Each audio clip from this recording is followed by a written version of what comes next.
we've been duped. So you're saying Clippy is secretly hoping you don't want help with that Right. letter? That's... Yes. Yes, it's deliberately irritating. Fingers crossed. Fingers crossed. The AI fix the digital zoo. Smart machines, what will they do? Flies to Mars or bake a bad cake? World domination, a silly mistake. Bots with Hello, and welcome to the AI Fix, your weekly update on the weird and wonderful world of artificial intelligence. My name is Graham Cluley. And I'm Mark Stockley. Well, Mark, I want to share with you a theory, and it's a pretty controversial theory that I'm going to run past you today. I don't know if you're going to agree with it or not. I don't know if our listeners are going to agree with it or not. But fundamentally, it comes down to this.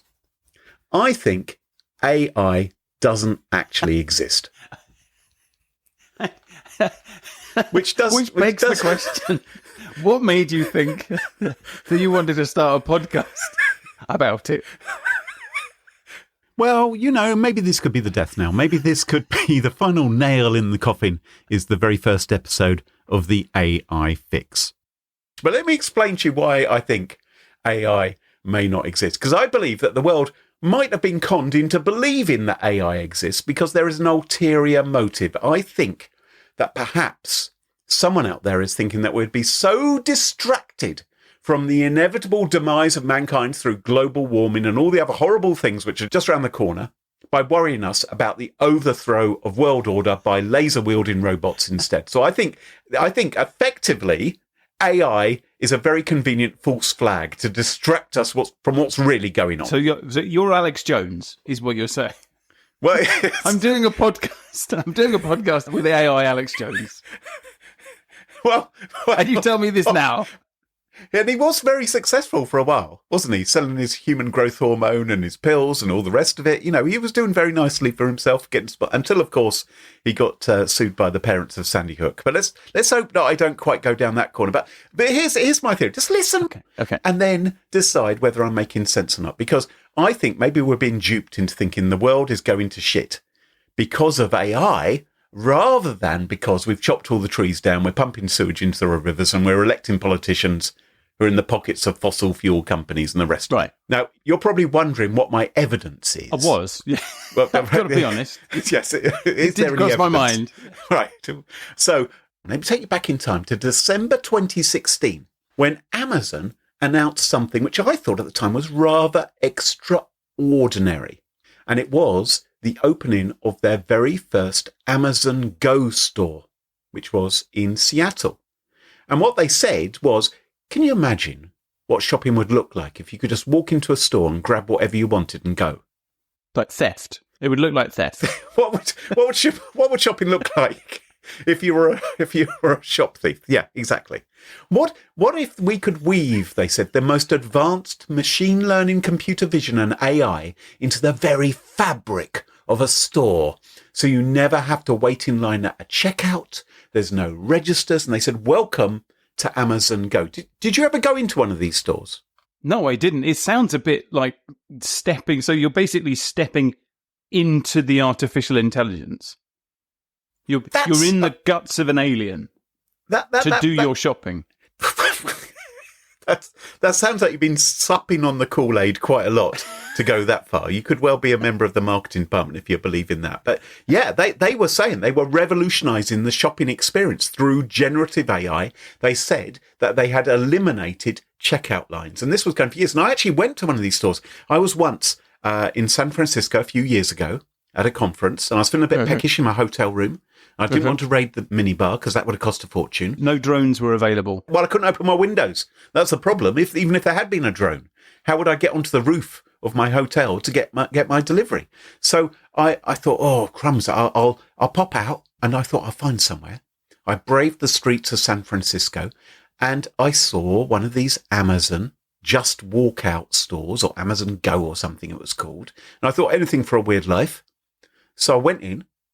And I didn't have to speak to anyone. I just went through a turnstile. All you had to do is have your Amazon app, which just went blip on the QR code as you walked in. And you walked in, you picked up whatever you liked, and you could change your mind. You could put things back on the shelf, or, and then you just walked out. For the videos I've seen online, that's what all shops in San Francisco are like, isn't it?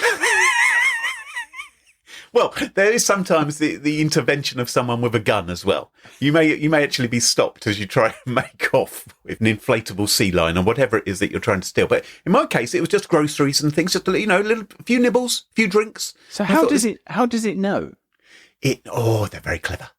They said that what they'd done is they used computer vision, deep learning algorithms and sensor fusion, much like you'd find in self-driving cars, because self-driving cars the famously good. Famously never have problems. And so it was a car crash waiting to happen, perhaps. But yeah, they had all these cameras, and apparently they could work out what you'd picked up and what you'd left. Even if you tried to block it with your body, maybe there'd be a camera from another angle, or they'd work out what had changed when you stepped away. Wow. And so they'd work out what you had actually taken from the store. And sure enough, as I was walking back to the hotel, I got a little notification from my Amazon app with an itemized bill of everything that I'd taken, and it was correct. And it was seemingly amazing. Wow. Or so I thought. Because what I now realise is that I was being duped. Part of the great deception of AI. Because, according to a recent report by The Information, Amazon is now... What? The Information. It's a website news outlet. I'm sure it's entirely reliable. Well, it's called The Information. There you are. And Amazon, apparently, is phasing out its Just Walk Out stores, and it's replacing them with a brand new technology. Can you imagine what this brand new technology is? It's smart shopping carts instead, also known as having a scanner in your trolley. Big whoop. If I go down to my local Sainsbury's, I can do exactly the same thing. You can take it's like a little Star Trek tricorder, really. You just scan, or a barcode reader. It's like a portable barcode. That's what it is, isn't it? You just scan things and you shove them in your trolley, and at the end, you hand over your, I don't know, I've never actually done it, to be honest. I'll tell you what you do. You point the Star Trek phaser at the checkout thing. Yes. And you pull the trigger about 40 or 50 times as you try and hit the barcode. And then eventually you give it to somebody who works there, and then they get it first time. And then magically it knows what you've bought. So, big whoopee-doo, it doesn't sound that advanced to me. And it doesn't sound like there's very much AI in that. So, Amazon, having bragged about its revolutionisation of the shopping experience with AI and eliminating checkout lines, hasn't actually really done anything at all. And according to this report in The Information, the reality was that Amazon's stores, with all this really clever tech, was in fact powered by humans rather than algorithms. So humans were actually watching Amazon's customers doing their shopping. They employed more than 1,000 people who were gawping for hours on end at cameras and labelling footage of shoppers saying, he's picked up a tuna sandwich. Well, that sounds much more efficient than having just, a row of people at the end of the shop. Well, it turns out it is more efficient because these people, of course, they're not being hired in Seattle or San Francisco where they'd cost a lot of money. They're being hired in India where the wages are much cheaper. And Amazon's always said, look, we might need to have humans to verify some of the footage and help the machine learning. They said, we're thinking about 5% of the shopping interactions, we will need some human verification. But the reality has actually been more like 70%. Maybe the other 30%, they think, well, we just don't care if people walk out with a Toblerone when they didn't pay for it. I don't know. So they save themselves millions and millions of dollars not having to build reliable AI technology to do the surveillance of the shoppers, and by not having to recruit checkout staff in American cities, and instead have low-paid staff in the Far East. Well, it does sound much better if you say, come into my shop, it's the belly of an alien intelligence, than you're going to be spied on by people in India. Right. Who we're paying 3 pence every 4 weeks. Yeah. Now, I heard the other day about somewhere, I think it was like a takeaway in America or something.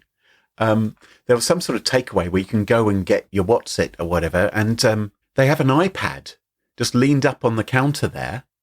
And there's someone on a Zoom call who's basically the checkout person in another country. And they're pressing a button to release release the burger or whatever it is to you. So Amazon are not the only ones doing this. And so here's my theory. So I started off by saying AI doesn't exist because now I'm thinking maybe all AI works this way. Maybe. So I've got right. Because I've got an Amazon Ring doorbell downstairs, and I'm thinking now, is there someone in the Philippines who's constantly watching the footage from my Amazon Ring? And if they see a human walking by, they flick a switch to make my doorbell ding-dong or tell me there's the movement. Or my karaoke machine, right? I have a karaoke machine which tells me how well I am in tune with Tie Yellow Ribbon round the old oak tree, right? So you think there's some poor sod in the Philippines has to listen to you sing. Yes. I think there's a conference room full of judges who are hearing me and they're putting up their little scorecards. Why not? Easier than having AI, isn't it? And maybe there's just a normal computer program in there that just says, "No, Graham, you're out of tune." Well, it's possible. It's possible. Yeah. It's just hard coded. No, I often get very good results on that and chitty bang bang. I do all right. So the people, I think, who are doing the work of so-called artificial intelligence are actually just like, think of Amazon delivery drivers, right? They're working in horrendous conditions. They're peeing into bottles. They're living off saline drips because they're not allowed to leave their desks for more than 10 seconds every hour. I think that's what's happening. That's the sort of situation we have. We have people right now who are chained to their desks pretending to be AI just in case I dare to ask Clippy a question. And we've been duped. So you're saying Clippy is secretly hoping you don't want help with that letter. Right. Yes. It's deliberately irritating. Fingers crossed. That's why they build them so irritating. That's why ChatGPT, when you ask it to, earlier today, I was saying, can you come up with some offensive terms for Gary Barlow? I said, because I need to talk about Gary Barlow. And is he a Poundland Elton John? I don't know. Is he a human wind machine? I wasn't sure how to describe him. So I went to ChatGPT and I said, give me some insults. I need some insults for Gary. And he said, oh, no, I can't be insulted. It's like, for goodness sake, surely you can. You see that? I feel like that's working against your theory. Is it? Because a normal human would be capable of doing that. That seems like an open goal.